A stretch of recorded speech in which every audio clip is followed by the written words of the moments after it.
challenges and the opportunity to turn our economy's direction towards hope, confidence, and a better future for all.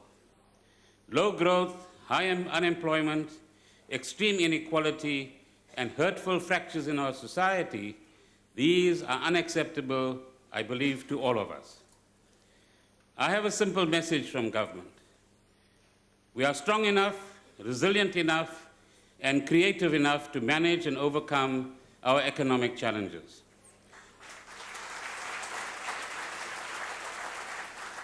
All of us want jobs, thriving businesses, engaged professionals, the narrowing of inequality, and fewer people in poverty. All of us want new values and a new paradigm, a society at peace with itself, a nation energized by the task of building stronger foundations for our future society and economy. We want our government to function effectively, our people to work in dignity, with resources for their families, decent homes, and opportunities for their children. We want to see progress throughout our land, in agriculture, in manufacturing, mining and construction, in tourism, science and research, sport and leisure, trade and commerce. I believe it is within our grasp to achieve this future. It, however, requires bold and constructive leadership in all sectors of society, a shared vision, a common purpose, and the will to find common ground. Above all, we need action, not just words. Let us unite as a South African team, sharing our skills and resources, building social solidarity, defending the institutions of our democracy, and developing our economy inclusively. We believe we do have a plan to firstly manage our finances in a prudent and sustainable way.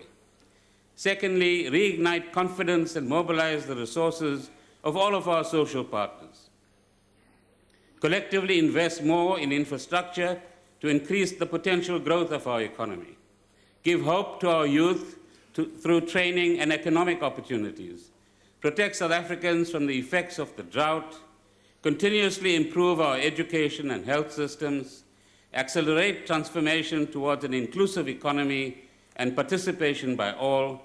Strengthen social solidarity and extend our social safety net. The budget rests on the idea of an inclusive social contract, encompassing an equitable burden of tax and a progressive program of expenditures. The budget relies on institutions of good governance and a public ethic that values honesty and fairness. If we act together on the basis of these principles, as public representatives, civil servants, business people, youth, workers, and citizens, we can overcome the challenges of tough economic times and difficult adjustments. In acting together, we can address declining confidence and the retreat of capital, and we can combat emerging patterns of predatory behavior and corruption. We are conscious of the difficulties we face. Our resilience as a nation, black and white, can propel us to a better future if we make the right choices.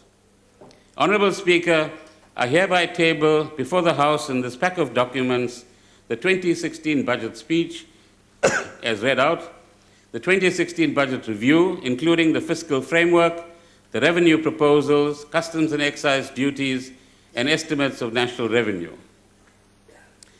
And thirdly, our responses to the budgetary review and recommendation reports, the Division of Revenue Bill, the Appropriation Bill, the estimates of national expenditure. These are all the documents that you find here.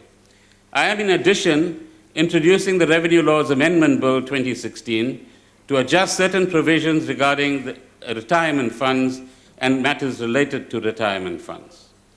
These are our budget proposals, and I look forward to further engagement through the parliamentary budget process. Honorable Speaker, the past year has seen a deterioration in the global economy. In our own region, weaker business confidence coincides with a severe drought, bringing with it rising prices and threats to water supply in many areas. In addition, we have to confront the impact of slow growth, on our public finances while continuing to respond to the expectations of citizens and communities for improved education, reliable local services, and responsive public administration. The combination of multiple demands and constrained resources seems overwhelming and almost paradoxical. How does the state deal with such complexity, and how do we prioritize? And this budget is about prioritization. As in the past, we have sought advice from citizens. This year, I sought budget pointers on several specific things. What does government do well? What should we stop doing? And how can we achieve inclusive growth?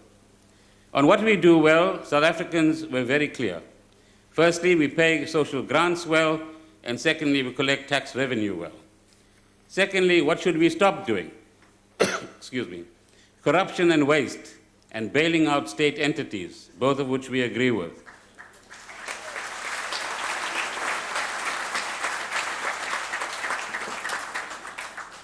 Thirdly, how do we support inclusive growth? And here the response overwhelmingly was support for small businesses and job opportunities targeting the youth. I greatly appreciate the response from almost 1,500 South Africans to that request.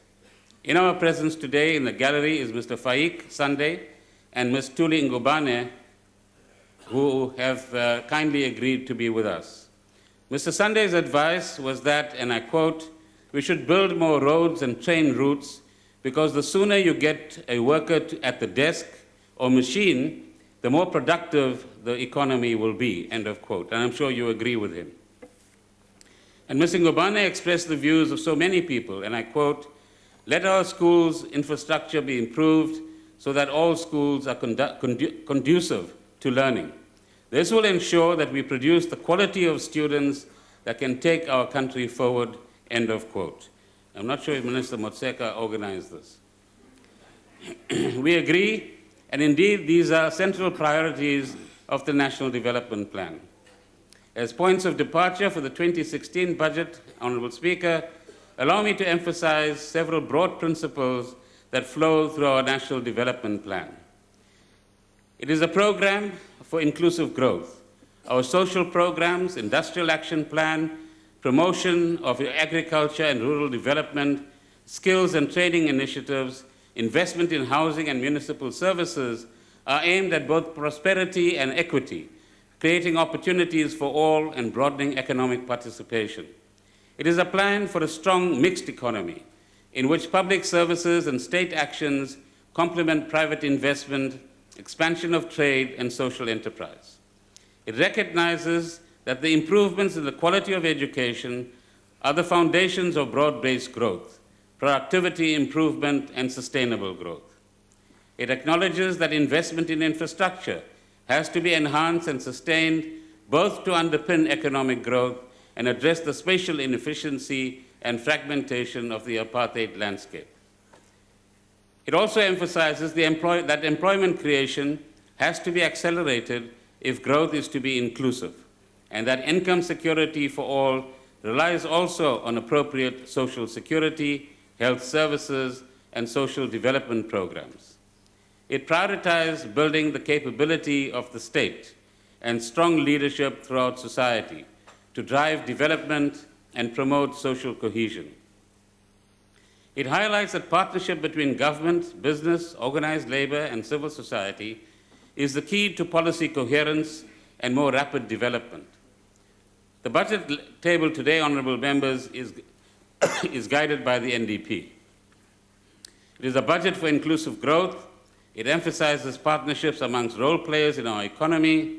It prioritizes education and infrastructure investment.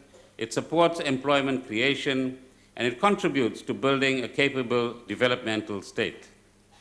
In brief, we propose the following in this budget. Against the background of slow growth, rising debt, and higher interest rates, the pace of fiscal consolidation will be accelerated. The budget deficit will be reduced compared to the MTBPS figures that this House had learned in October. The budget deficit will be reduced to 3.2% in 2016-17, 2.8% in 2017-18, and 2.4% in 2018-19. This is indeed the tightening of the belt. The expenditure ceiling is cut over the next 3 years by 25 billion rands, mainly by curtailing personnel expenditure. And what we mean here is that we're cutting government expenditure. Tax increases amounting to 18 billion rands in 2016-17 are proposed, and a further 15 billion rands a year needs to be found in 2017-18 and 18-19. 93 billion rands is allocated to higher education over the next 3 years, funded through reprioritization of expenditure plans. NSFAS receives 41.2 billion rands.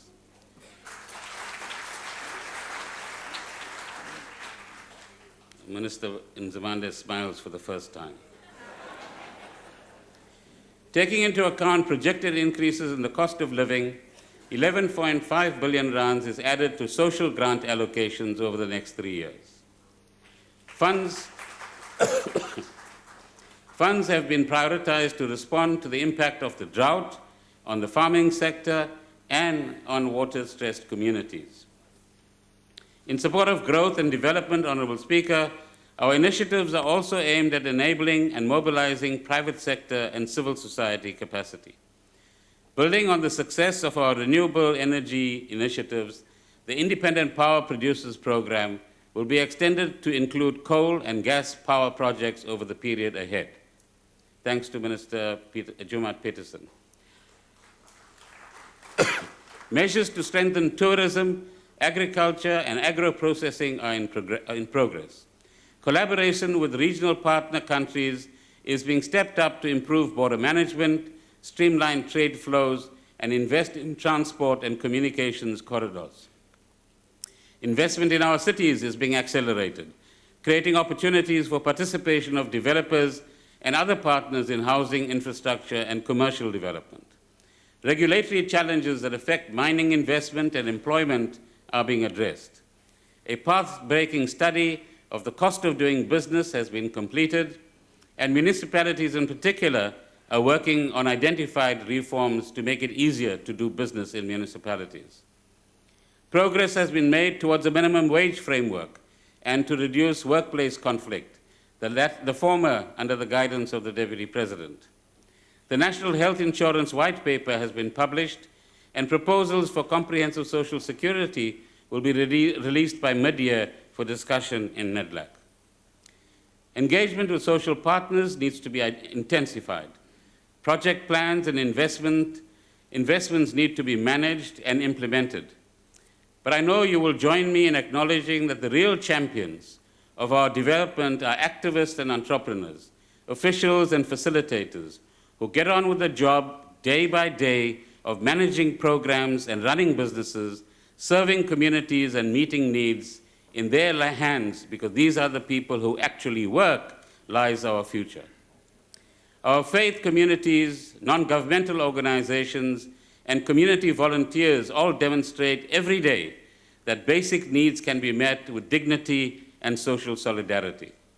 Initiatives like Operation Hydrate and the Gift of the Givers initiatives have led the way in responding to the impact of the drought, for example.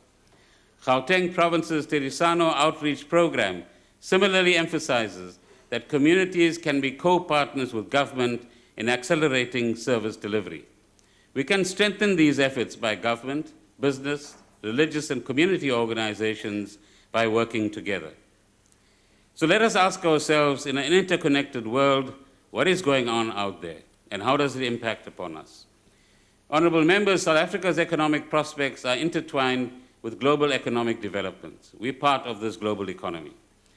A period of unprecedented monetary stimulus, what everybody calls quantitative easing, in response to the 2008 recession is not yet over, and global volatility and structural imbalances are far from resolved.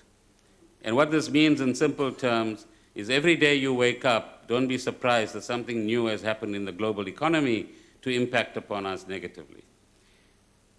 The pace of economic growth has slowed in many countries. The price of oil has fallen significantly over the past year, and that's a benefit to many people. Our major exports, platinum, gold, iron ore, and coal, have seen substantial declines in global demand and in prices. The effects on our economy of these phenomena is indeed widespread. Lower export earnings, lower revenue, declining investment, job losses, and in some cases, business failures. For the world as a whole, growth declined from 3.4% in 2014 to an estimated 3.1% last year.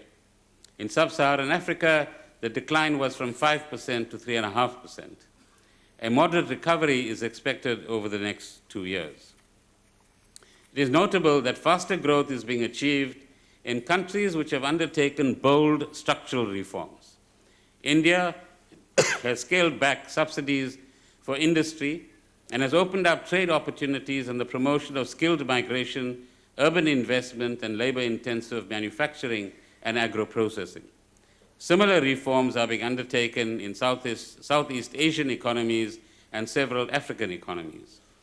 These efforts have helped to boost investor sentiment and reduce economic vulnerabilities in these countries. Our own structural challenges and reforms are articulated in the National Development Plan. Our economic recovery depends on our ability to convert the plan into actions that deliver on the promise for a better life for all.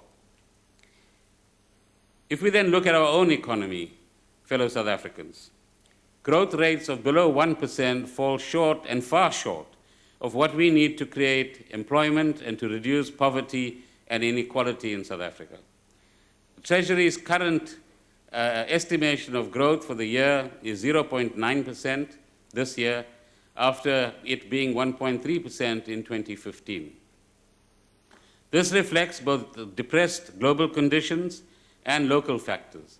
It also reflects the impact of the drought, policy uncertainty in a few areas, the effect of protracted labor disputes on business confidence, electricity supply constraints, and regulatory barriers to investment. However, the institutional foundations of our economy remain resilient. Macroeconomic policy is effective and stable. The inflation targeting framework provides an anchor for price and wage setting. Our banks and financial institutions are well capitalized, and we have liquid rand-denominated debt markets, very important in the current environment. The architecture of our constitution, justice system, public and private law, and dispute resolution mechanisms is robust. We have excellent universities, and of course we need more of them, and research centers. We have a strong private sector. We are a resourceful people, committed, I hope, most of us, to contributing to a better South Africa. I want to quote Mr. Raymond Wesley, again a person who wrote to us, as follows, and I quote, "As South Africans, we don't have an appreciation of the strides we've made. Minister, show South Africans, especially the rich, that people's lives have changed for the better in South Africa."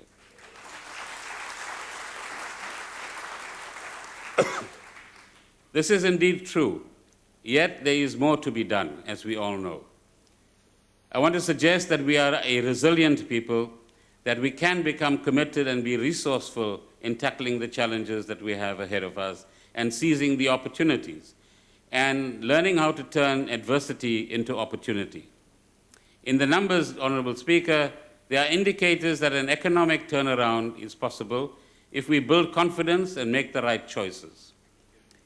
Business services, tourism, and communication services continued to expand over the past year, contributing positively to job creation. While overall agricultural output has declined under severe drought conditions, there has been strong growth in several export products, including nuts and berries, grapes, and both deciduous and citrus fruits. Overall export growth by volume was over 9% last year and will continue to benefit from the competitiveness of the rand. South African exports to the rest of Africa now exceeds 300 billion rands a year, up from 230 billion rands just 3 years ago. Retail trade data for December 2015 indicates growth of over 4% in real terms, signaling that consumer spending remains buoyant despite declining confidence. Investments amounting to over 20 billion rands have recently been announced in the automotive sector, thanks to the hard-working Minister Davies.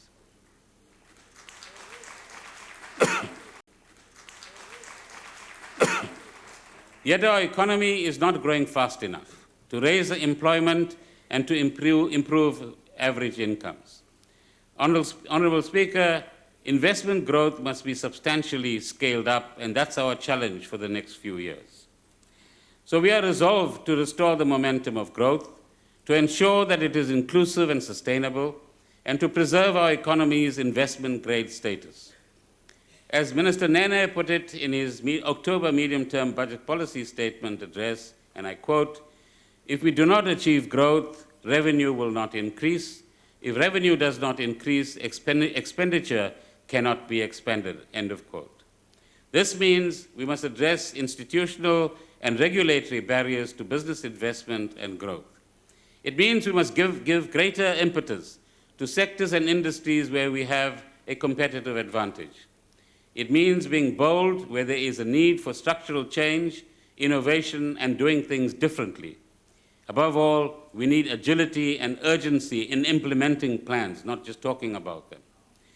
International experience has demonstrated that growth is ignited by strong and stable political and economic institutions, sound infrastructure that reduces the cost of doing business and facilitates trade, competition between firms and openness to trade, and an environment where firms invest and undertake research and development. We also know that the more inclusive the economy, the greater its scope for growth. These are the challenges we hear from South Africans today and how we respond to them. We are responding to appeals from the business sector for greater certainty in respect of policies that affect investment decisions. We hear you.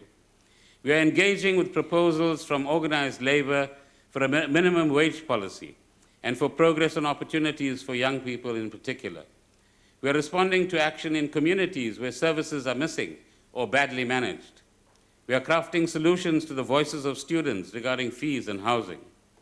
I need to emphasize that violent protest, however, is not an acceptable way of articulating these challenges.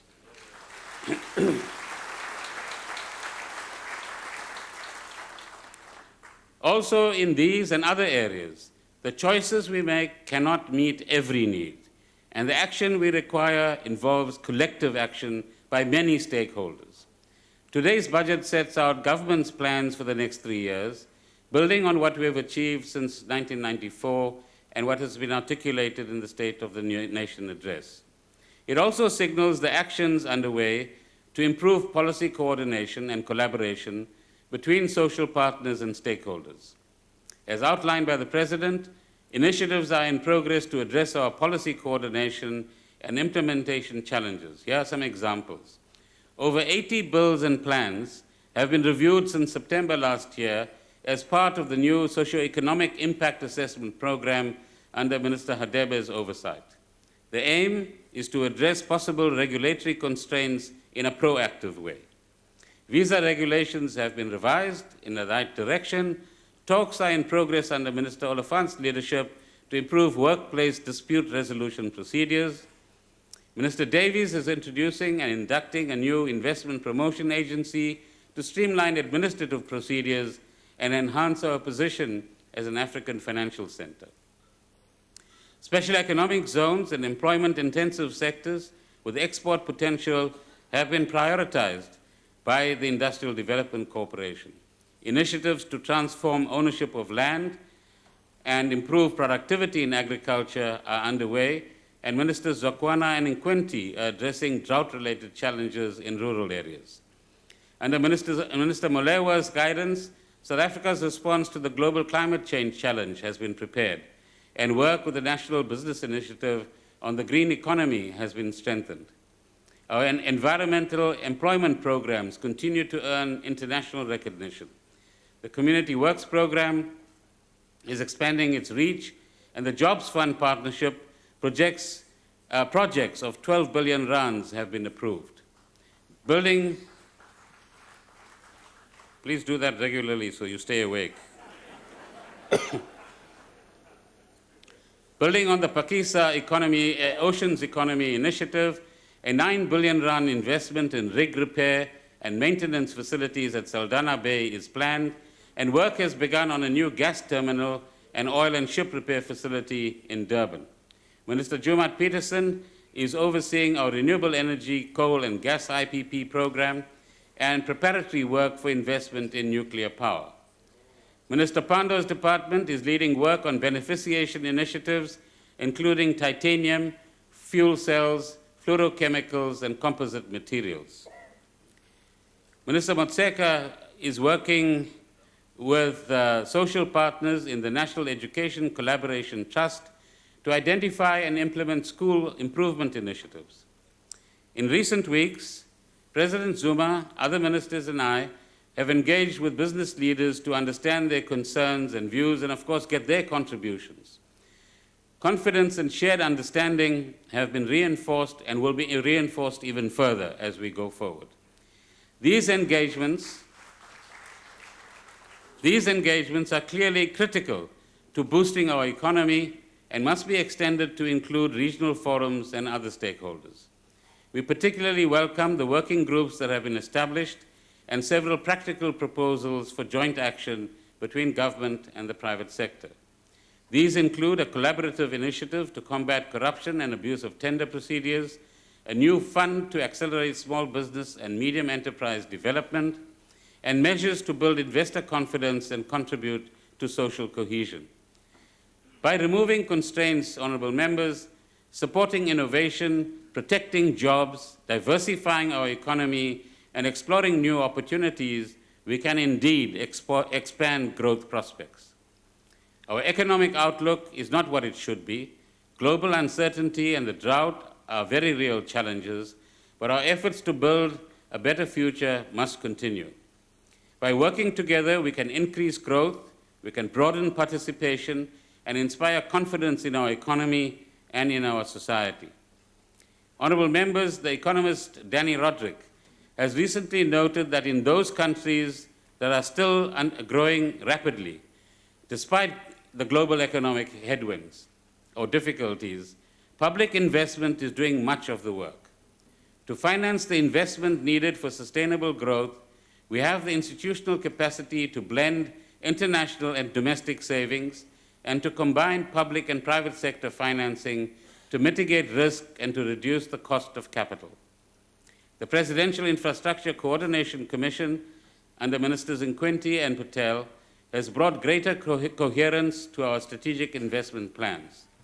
They have drawn attention to the need for multi-year appropriations for major capital projects, something that we will work on shortly. Reform in this regard is under consideration. Energy investments amounting to 70 billion rands this year and will be 70 billion rands this year and will be over 180 billion rands over the next 3 years as construction of the Medupi, Kusile, and Ingula power plants is completed.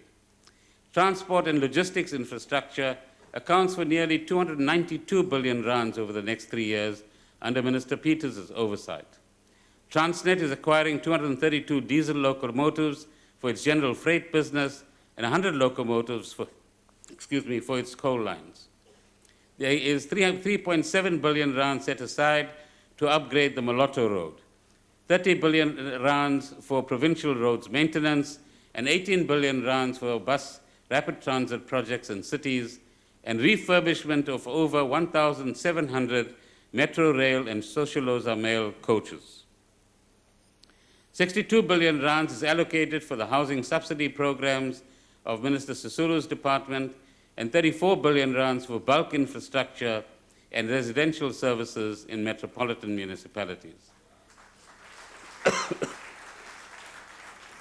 28 billion rands will be spent over the medium-term expenditure framework or period on improving health facilities and 54 billion rands on education infrastructure. Under Minister Mokonyane's leadership, the next phase of the Olifants River water scheme is in progress. Completion of supply to the Lukanje municipality in the Eastern Cape, completion of the Wolmaranstraat wastewater treatment works, and construction of the Polihali Dam as part of the Lesotho Highlands project. These are massive projects. I think you should compliment her on this work. Thank you. I need some favors from her. These are some components of the 870 billion rands that public sector infrastructure programs that will spend over the next 3 years. But our growth and development depends also on an expanding envelope of enterprise investment in industry, in mining, in mineral beneficiation, in agriculture and agro-processing, in housing, commercial development, and tourism facilities. There are also initiatives in progress to reinforce financing of these projects. The Industrial Development Corporation continues to play a leading role in financing manufacturing and beneficiation projects. It plans to invest 100 billion rands over the next 5 years, including 23 billion rands set aside to support black industrialists. We have completed a 7.9 billion capital transfer to the Development Bank of Southern Africa, approved in 2013, which enables it to expand lending and implementation support to municipalities and to complement private sector funding of strategic infrastructure projects. The bank aims to increase lending by 48 billion rands over the next 3 years. Initiatives to reinforce municipal implementation capacity have also been prioritized. The Land Bank has set aside a concessionary loan facility to assist farmers in recovering from the impact of the current drought conditions. Over the next 3 years, 15 billion rands is allocated for land acquisition, farm improvements, and expanding agro-processing opportunities. I'm also pleased to confirm that the new development bank, what we know as the BRICS Bank, will open its Africa Regional Center in Johannesburg next month.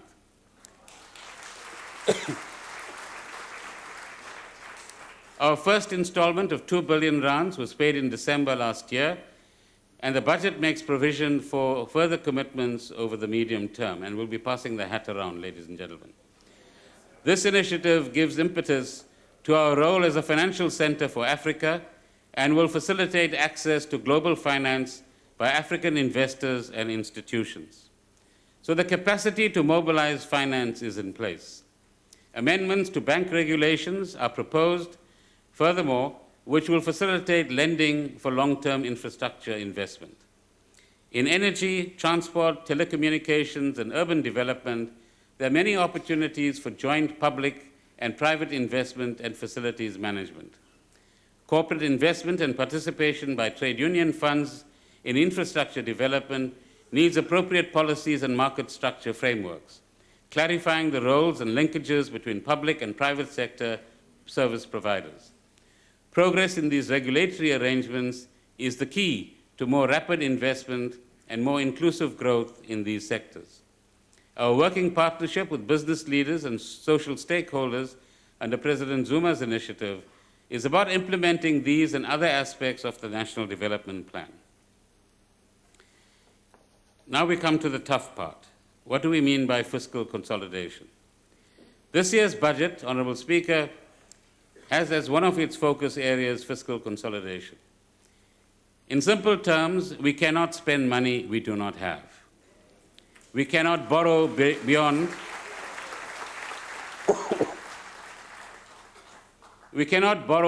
our ability to repay. If you can afford 1,000 rands to be repaid, borrow 1,000 rands, not 2,000 rands.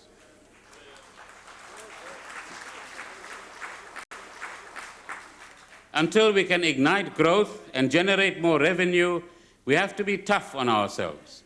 A central objective is to stabilize debt as a percentage of GDP, and to achieve this, the new budget framework sets deficit targets, as I indicated earlier, for the next 3 years, which are lower than the October medium-term budget policy statement projections. Spending plans are reduced, a higher revenue target is set, net national debt is projected to stabilize at 46.2% of GDP in 2017-18 and to decline after that.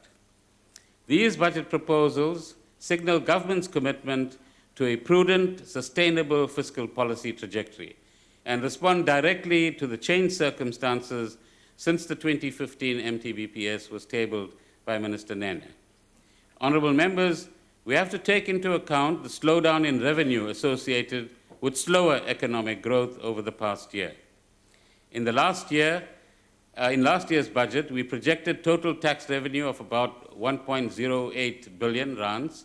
The revised estimate is 11.6 billion rands short of this total, but nonetheless slightly higher than the 2014-15 outcome. This is a most commendable effort in the circumstances, and all South Africans have contributed to achieving some of these objectives. And in particular, the 14,000 odd staff of the Revenue Service have done a sterling job. A consolidated revenue target of 1.3 billion rands is set for 2016-17, or 30.2% of GDP. Expenditure will be 1.4 billion rands, leaving a budget deficit of 139 billion rands, because that's what we go out and borrow, and at 3.2% of GDP. The deficit will incline, as I indicated earlier, to 2.4% in 2018-19. Details of the proposed adjustments are set out in the budget review. I have highlighted key spending priorities already, and I need to emphasize that additional spending on higher education, small business development, and amounts set aside for responding to drought and other contingencies are accommodated through stringent cost containment measures across all departments. And amongst these cost containment measures are the following: restrictions on filling managerial and administrative vacancies subject to review of human resource plans and elimination of unnecessary positions, and this is without affecting first-line or front-line service providing staff.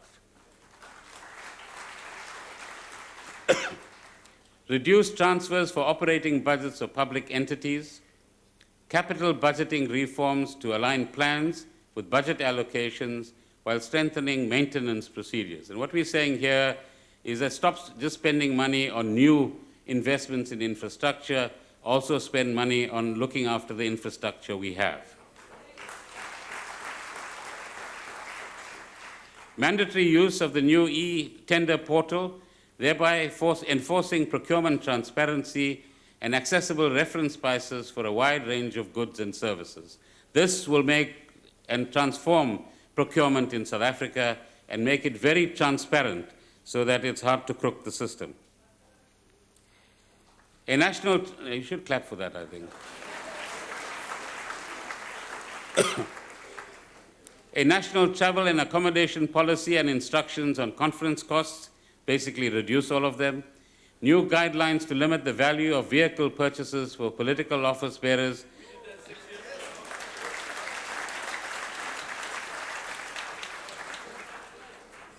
Renegotiation of government leasing contracts, new centrally negotiated contracts for banking services, ICT infrastructure and services, health technology, school building, and learner support materials. Initiatives of the Chief Procurement Office will be extended to include monitoring of state-owned companies' procurement plans and supply chain processes, and reviews of contracts above 10 million rands to ensure value for money, and that is public's money. Centrally negotiated contracts will be mandatory with effect from April 2016. As Mr. Nobuntu Mbele advised me, and I quote, "Minister, government should also tighten its belt," close quotes. I've tightened it by one notch. The Central Procurement Office's mandate is to achieve savings of 25 billion rands a year by the third year of the current MTF period, out of the government procurement budget of about 500 billion rands a year. Our reform proposals draw on a consultation program last year that reached over 7,000 suppliers, 2,500 supply chain practitioners, and attracted over 27,000 responses to a national survey. It is clear that we can achieve considerable savings to government while also ensuring that procurement processes are streamlined and service providers are paid on time. I need to acknowledge the valued cooperation of Minister Ramatlodi in addressing another important area, and that is personnel management challenges. Government procurement reforms also rely on collaboration with my colleagues and their respective departments Minister Ngesi in Public Works, Minister Davies and Minister Zulu in respect of industrial participation, supplier development, and black economic empowerment, Minister Kwele on telecommunications and the robust rollout of broadband services, which is both an area of cost saving in itself and an enabling condition for more efficient procurement systems and electronic communications. In saying this, members of the House, I want to draw attention to the broader opportunities that well-managed public administration reforms offer. Investments by telecommunication partners in fast internet connectivity for schools, clinics, and government buildings brings down the costs of overtime for internet connectivity for neighborhood homes and businesses. When government office accommodation projects are well planned, they create opportunities for commercial and residential development in the surrounding precinct. And government as an employer contributes to training and organizational development across the wider economy itself. Inclusive growth is in part about these linkages between public and private sector development. Now the part that concerns some of your pockets, if not all, tax proposals. Inclusivity is also an important principle in our tax system. Honorable Speaker, South Africa has built one of the most effective tax authorities in the developing world, if not elsewhere as well. Thank you for the credit you're giving me. The Revenue Service has made huge strides over the past decade in enforcing the law while providing assistance to small businesses and individuals. Public compliance with tax obligations is high. I am deeply mindful that we have a corresponding obligation as government to improve the impact of every rand we spend and to eliminate waste and corruption. Inclusivity is also about the details of tax design, how it supports or hinders small or growing businesses, how the burden of tax is shared across individuals and households in different circumstances and in different income brackets, and how taxes contribute to environmental and health objectives. This year, in view of the need to raise additional revenue and reduce the budget deficit, we have paid special attention to the fairness and inclusivity of the tax system. We've also been mindful of the need to moderate the impact of tax increases on households and firms in the present economic context. In other words, we don't want to impose additional burdens, but there has to be some. Our tax proposals include the following: personal income tax relief of 5.5 billion rands, which partially compensates for inflation, focused mainly on the lower and middle income earners, not the high income earners.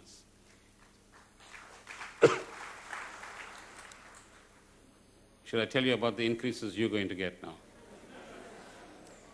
An increase in the monthly medical tax credit allowance, an increase of 30 cents a litre in the general fuel levy in view of the low price of oil, introduction of a tire levy to finance recycling programs, increases in the incandescent globe tax, the plastic bag levy, and the motor vehicles emissions tax.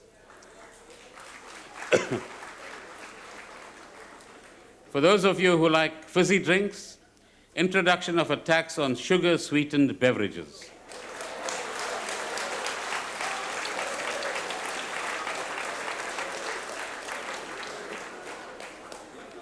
Increases of between 6 and 8.5% in duties on alcoholic beverages and tobacco products. The Income Tax Act already contains measures to encourage provision of bursaries by employees to employees and their relatives. It is proposed that the income eligibility limits and qualifying bursary values should be increased. Inclusion of industry-based training programs in the list of activities qualifying for tax exemption is also under consideration. What we are trying to do here is increase the possibilities of people offering bursaries and internships as well. Our current taxes on wealth are under review by the Davis Committee. Higher capital gains tax inclusion rates are proposed for the coming year, together with an increase in the annual amount above which capital gains tax becomes taxable. So there's an increase in capital gains tax, in simple terms. The transfer duty rate on properties above 10 million rands will increase from 11% to 13%, and measures are proposed to strengthen the estate duty and donations tax. We will continue to act aggressively against evasion of tax through transfer pricing abuses, misuse of tax treaties, and illegal or illicit money flows. This is especially for Honorable Shivambu. Drawing on the work of the OECD, the G20 Joint Project on Base Erosion and Profit Shifting, and independent bodies such as the Tax Justice Network, further measures will be taken to address such revenue losses, including inappropriate use of hybrid debt instruments. Honourable members, billions of rands are being lost through these mechanisms, and we need to start pooling the right skills in the right places in order to contest this.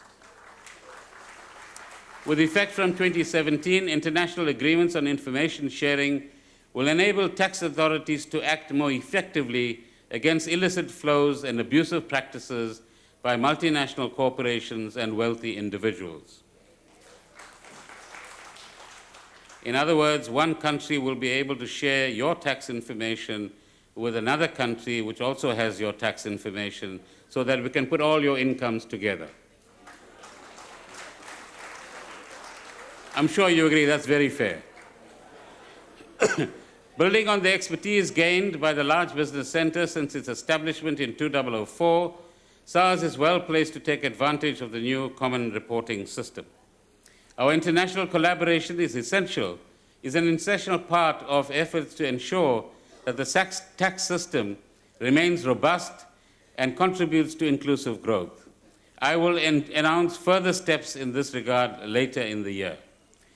Time is now running out for taxpayers who still have undisclosed assets abroad. Please listen carefully. With next year's deadline in mind, additional relief will be offered for a period of 6 months from October this year to allow non-compliant taxpayers to regularize their affairs. Who still have undisclosed assets abroad. Please listen carefully. With next year's deadline in mind, additional relief will be offered for a period of 6 months from October this year to allow non-compliant taxpayers to regularize their affairs. Though not introduced today, we publish on our website the draft bill on the Special Voluntary Disclosure Program and the Rates and Threshold Bill. What this means is if you've got money hidden in mattresses or somewhere, bring it out, approach the right tax authorities, and declare that money both to the, if you've taken it out of the country, to the Reserve Bank and the Revenue Service, and you'll have to just pay a small penalty for that. Yeah, some people call it uplang. Alongside the impact of tax on takeaway home pay, honourable members, there are also contributions to pension and provident funds, group life arrangements, and medical schemes. Not everyone makes these contributions, and so their benefits are not universally enjoyed. Our policy commitment is to achieve universal health coverage and comprehensive social security in time. These contribute to the broader framework for inclusive growth, decent work, income security, and social protection that forms part of the National Development Plan. These are not straightforward reforms. Health financing is complex because the demands unavoidably exceed available funds. This is the case even in advanced rich countries. Retirement and social security reform is complex because existing arrangements create long-term obligations, and the needs of today all too easily crowd out provisions for tomorrow. Yet, we must confront these challenges. Minister Motsoaledi has published the White Paper on National Health Insurance. He has rightly emphasized that public health service delivery improvements must be prioritized, and reform of private health and medical scheme and of the medical scheme environment is needed. In order to take the White Paper's proposals forward, Minister Motsoaledi and I will provide further details of the financing of NHI in due course. In taking the comprehensive social security agenda forward, we have to recognize that existing social security arrangements are fragmented, which raises costs and leaves several social needs unaddressed. Minister Dlamini and I have been given the responsibility by the President for the Social Security Reform Program, which has to draw on both international good practice and interdepartmental work of recent years. Tighter regulation of the retirement fund industry is part of this reform effort. The intention is to protect members' interests and ensure that funds are not dissipated by unnecessary administration and financial costs, and that an income in retirement is assured. Our engagements with stakeholders will continue this year in the NEDLAC framework and elsewhere. To support a greater national savings effort, we introduced a tax-free savings account last year. The response has been most gratifying. About 150,000 accounts have been opened, equaling a savings of 1 billion rands at this stage. For those who have not yet taken this opportunity, you have until the end of the month to take advantage of this year's 30,000 rand limit for special tax treatment in these accounts. Let's increase those numbers. Let me assure public servants again that reform of the retirement system will not affect their accrued pension rights.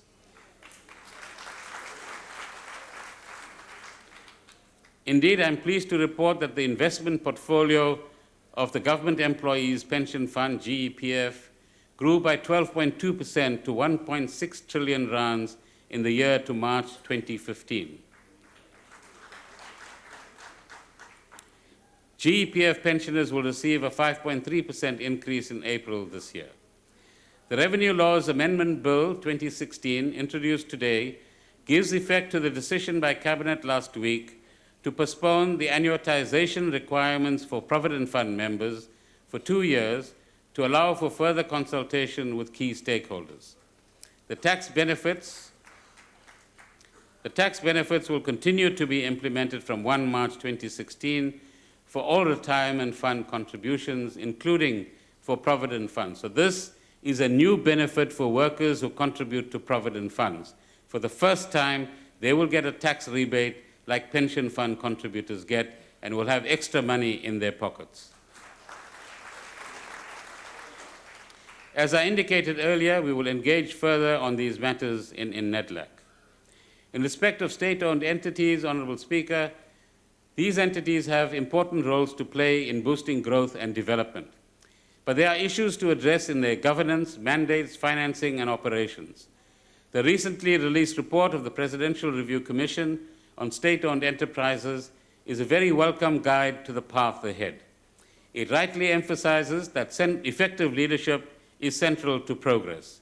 It notes that our infrastructure financing requirements are huge and require effective co-funding arrangements between these state entities and other investors. The asset base of state-owned entities is over 1 trillion rands, equal to about 27% of GDP. That's what the state owns. They maintain networks and provide services, power, roads, transport, water, communications, on which the rest of the economy depends. But the Commission's report indicates that the mandates of some of our entities overlap, some operate in markets that should be more transparently competitive, and some are no longer relevant to our developmental agenda. Some are in perpetual financial difficulties. So we must take decisive steps to ensure that they are effectively governed and that they contribute appropriately to the attainment of the goals of the National Development Plan. Firstly, as President Zuma has indicated, entities that are no longer necessary should be phased out. The resources raised or saved will be redirected to the balance sheets of state-owned companies that should grow. Secondly, where entities have overlapping mandates, rationalization options will be pursued. The merger of our housing DFIs is already in progress and a good example. There are entities, yes, please applaud Minister Sisulu, otherwise she's going to be upset with you. There are entities with regulatory responsibilities where capacity should be combined. We have national and provincial entities, and in a large number of them, with diverse property holding, interests in farming or trading or manufacturing enterprises, often inherited from the pre-1994 dispensation, typically buried in subsidiary companies that are not publicly accountable. These are unnecessary state investments and often a drain on government resources. They are also assets with the potential for growth in independent hands.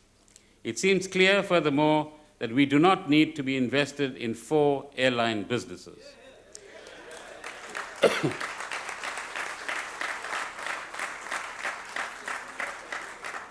You guys should outmatch them, you know.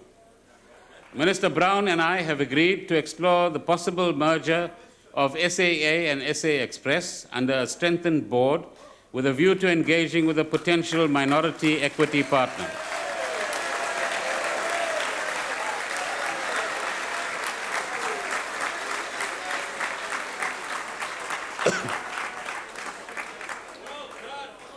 Fly SAA.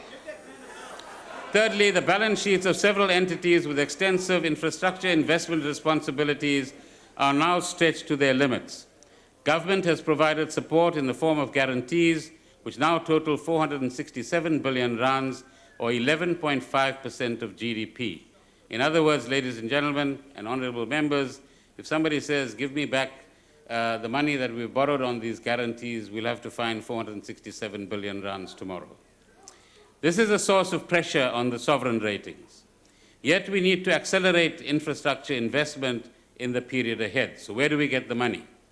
So we must broaden the range and scope of our co-funding partnerships with private sector and other investors like trade union investment companies.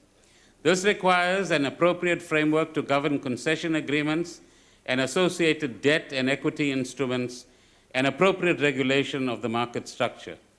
In taking this forward, we are able to draw on our experience in road funding concessions, in building the renewable energy market, and in promoting broadband telecommunications. Across these and other sectors, we have much to learn from each other, both nationally and through provincial and local initiatives. Minister Brown, in addition, is in discussion with Transnet's leadership on measures to accelerate private sector participation in the ports and freight rail sector, and we are not talking about privatization.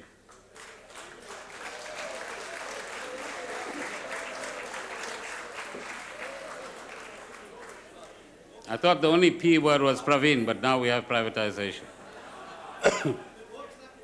The intention is to improve efficiencies, reduce the cost of doing business, and increase investment in port facilities and inland terminals.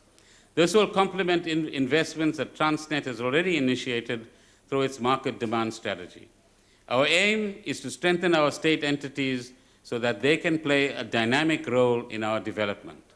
Further financial support to state-owned companies will depend on the clarity of this mandate and firm resolution of governance challenges. Our regulatory agencies have a special responsibility in this regard.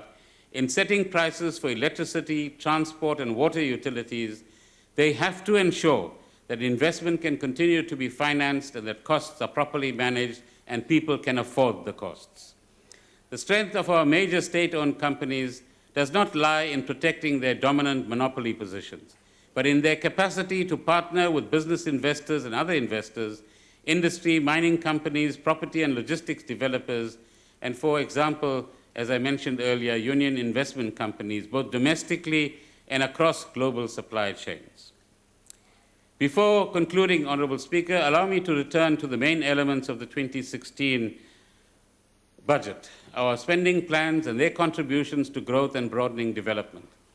Our approach is to build on our strengths, directly address weaknesses, and be bold where new initiatives are needed. The budget framework brings forward our fiscal consolidation, as I said, and reduces our budget deficit to 2.4 by 2018-19. Taxes are raised moderately across a broad base while limiting the impact on lower-income families. Personal spending has been curtailed and cost containment measures are reinforced. Expenditure growth is focused on post-school education and training, economic infrastructure, and social protection and health services. In respect of economic infrastructure, budget allocations for water infrastructure this year take into account the specific needs of drought-affected areas and the need to address water losses in critical supply networks. The Regional Bulk Infrastructure Grant Program has been allocated 15 billion rands over the medium term for the construction of bulk water and sanitation infrastructure. Public transport improvements in our cities are again prioritized alongside better road maintenance and rehabilitation plans.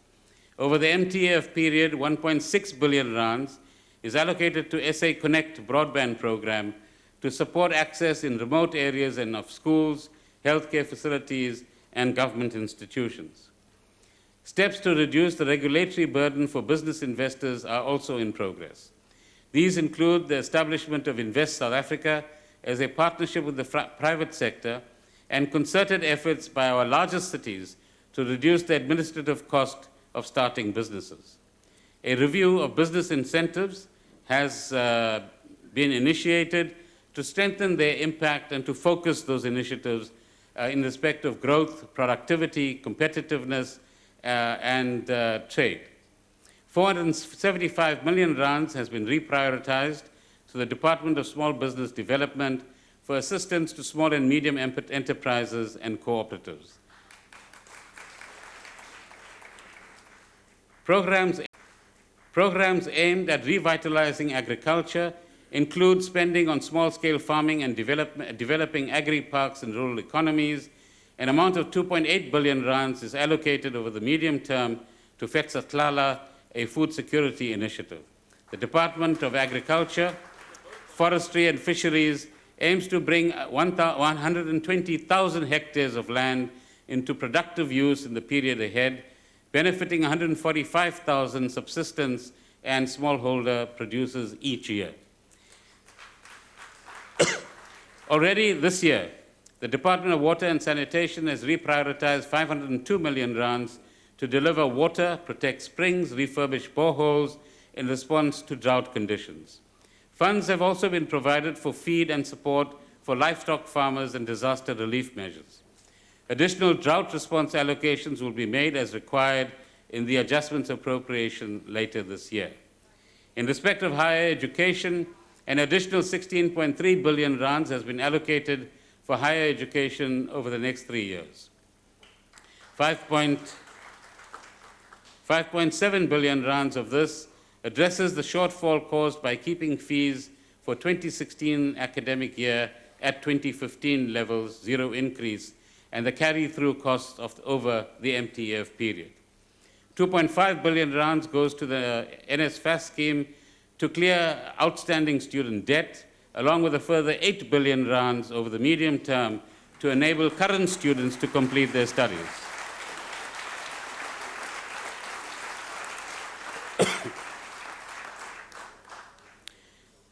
In respect of basic education, early childhood education, our expenditure on basic education will increase from 204 billion rands this year to 254 billion rands in 2018-19.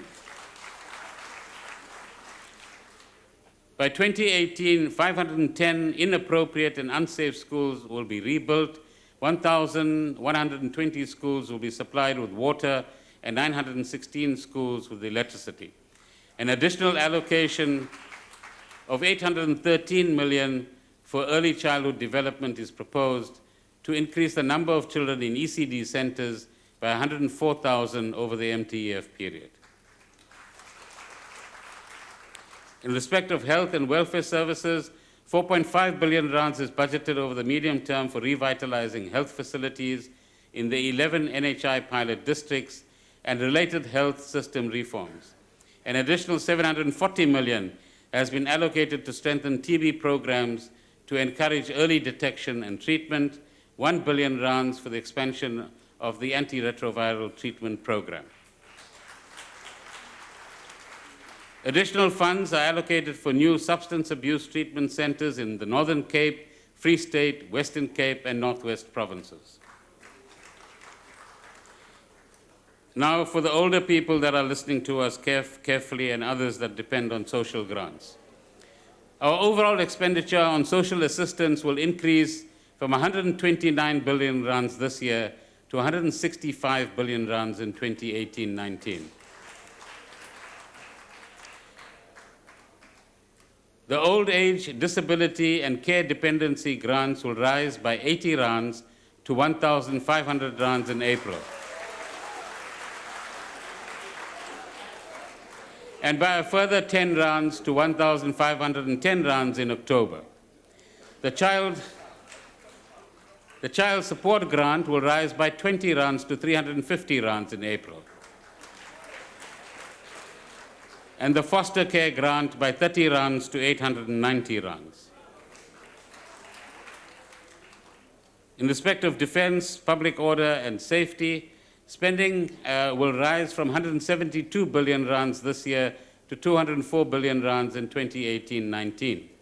Taking into account the recommendations of the Farnham Commission of Inquiry, an amount of 598 million rands is allocated to enhancing capacity of public order policing units over the MTF period ahead.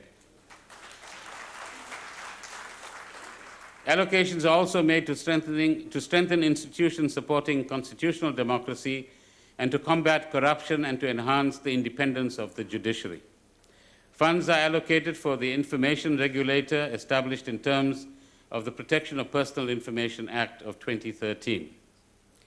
In respect of provinces and provincial expenditure management, Honourable Speaker, our Constitution requires an equitable division of nationally collected revenue between national, provincial and local government.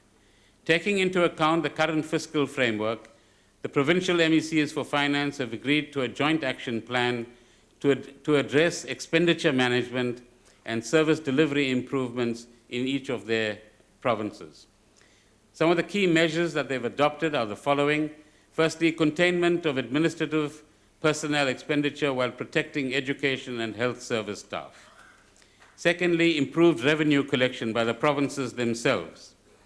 Rationalization and closure of redundant and underperforming programs and entities. And intensification of cost containment measures in keeping with national guidelines. I think you should congratulate the MECs. They're going to watch you, those of you that in the provinces didn't clap enough for them. Eh? In respect of municipal financial management, we are mindful that municipalities face growing pressures from both the rising cost of bulk services and rapidly growing numbers of households. Municipal capital spending exceeded 53 billion rands in 2014-15. Yet we continue to see underspending of infrastructure grants in many municipalities. A review of these grants has led to several new proposals for improvement in delivery of infrastructure. Firstly, grant frameworks will in future allow for refurbishing of assets, as I said earlier, recognizing the long-term nature of municipal infrastructure. Maintenance is sometimes more important than new infrastructure.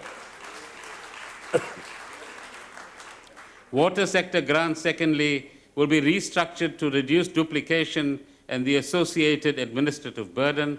Thirdly, refinements are proposed to take into account the diverse challenges of urban and rural areas and the different-sized towns and cities. And fourthly, public transport transfers to cities will now be allocated through a formula bringing greater certainty and sustainability to these funding arrangements. This year brings our fourth fully democratic local government elections at our doorstep. In recognition of this, Treasury will launch a data portal to provide all stakeholders with comparable, verified information on municipal financial and non-financial performance. I hope this will further stimulate citizen involvement in local governance. The elections will also see a significant change in municipal demarcations. The number of municipalities will be reduced from 278 to 257, with the objective of improving their viability and sustainability. Local government allocations will be revised to take account of these boundary changes, and over 400 million rands is allocated over the next 2 years to assist with this transition in the merger process.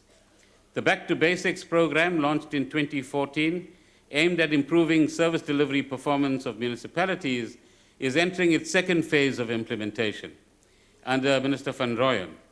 It involves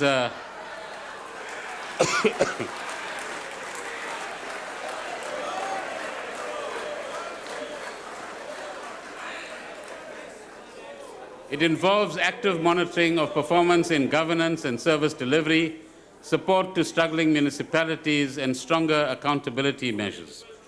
Our investment in cities and urban networks are as follows. Cities are already taking steps to encourage higher land use density and inner city development under the authority of the new Spatial Planning and Land Use Management Act.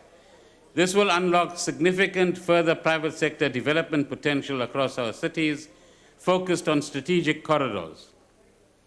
Bus rapid transport systems are operational and expanding in Johannesburg, Tshwane, Cape Town, and George, and will be extended to Ekurhuleni and eThekwini this year, although we've got to watch the sustainability of these programs as well. About 6 billion rands is allocated to this program in 2016-17. Improvements to rail rolling stock and infrastructure will begin to improve the daily travel experience of commuters. We owe that to the workers of South Africa. Associated with these transport investments, over 90 integrated land development projects, valued at more than 130 billion rands, are in progress to reshape our cities in partnership with the private sector. Let me give you some examples. In eThekwini, the Konubia node comprises 25,000 housing units. An inner city regeneration program is also underway, including projects at Bridge City, Centrum, The Point, and the interconnecting corridor. In the Tembisa corridor in Ekurhuleni, 6.5 billion rands in public investment will leverage 8 billion rands in private sector investment to deliver housing, commercial, and office facilities. In Cape Town, the N2 Gateway Housing Program is continuing, and together with the redevelopment of the Voortrekker Road corridor, Conradi Hospital, the Athlone Power Station, and other sites.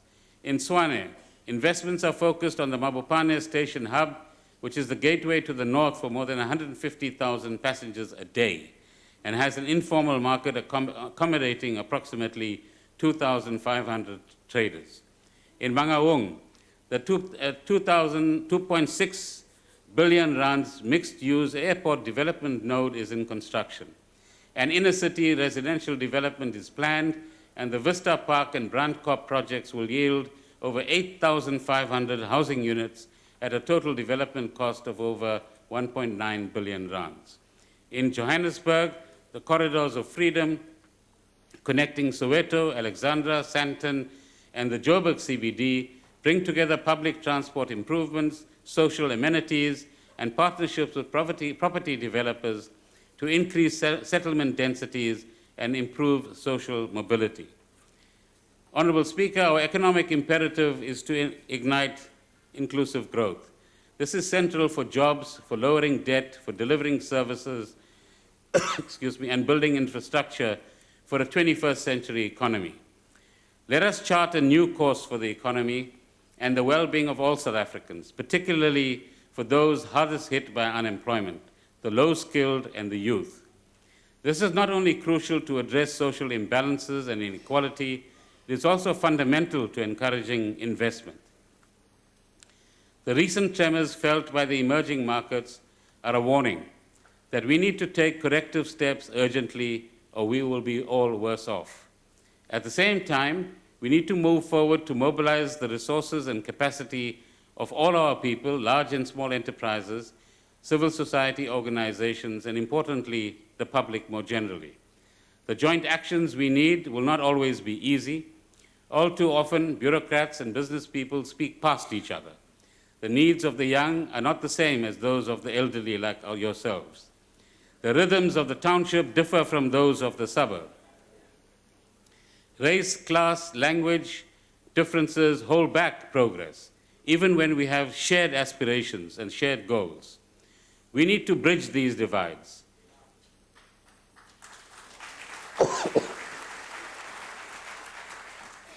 I believe that we are resilient enough and committed enough and hopefully resourceful enough to overcome these challenges and seize these opportunities. We can turn today's adversity into opportunities. We can address the weaknesses that create policy uncertainty. We can build on the strengths that our resource base and our institutions and our workforce offers us. We can do things differently and indeed be innovative. We have avoided reckless policies which might have dragged us into recession or reversed the capital flows we need. We have a sound macroeconomic and fiscal framework and the will to work together for faster and inclusive growth. Allow me, in conclusion, to thank you, Mr. President and Mr. Deputy President, for your leadership and support.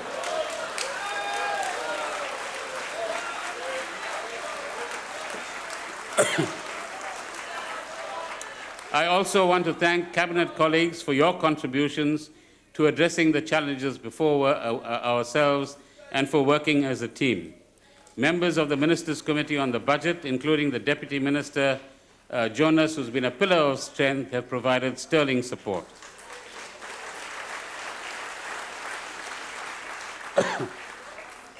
I want to thank our provincial premiers and finance MECs and municipal mayors who share our fiscal and financial responsibilities.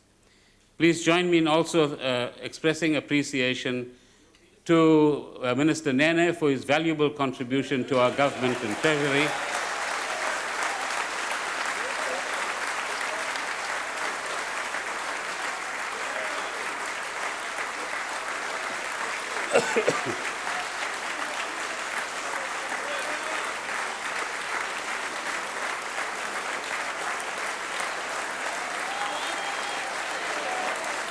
Thank you, thank you, thank you.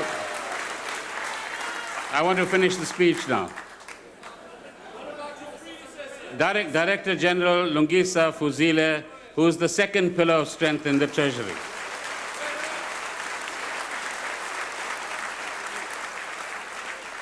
For his integrity and leadership, and to all the officials of the National Treasury.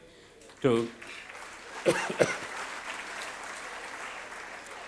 Governor Kanyako, the Deputy Governors and staff of the South African Reserve Bank.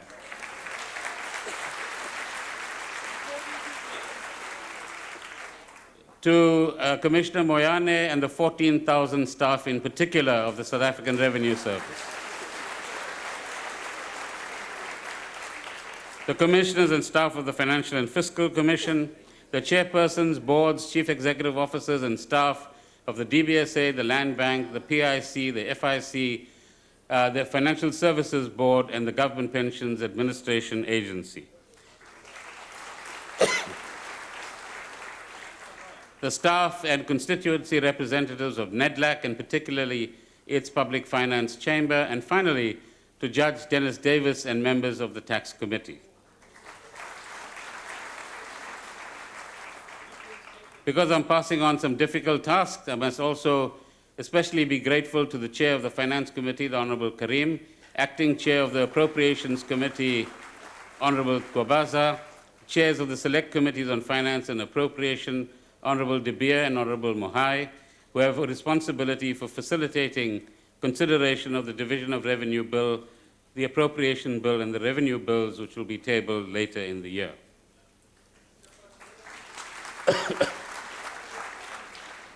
And also to my family.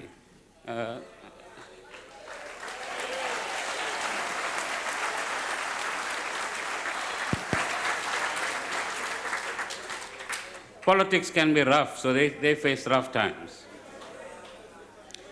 In conclusion, looking back on his extraordinary life of resilience and of commitment, former President Mandela had this to say, and I think we should take it to heart.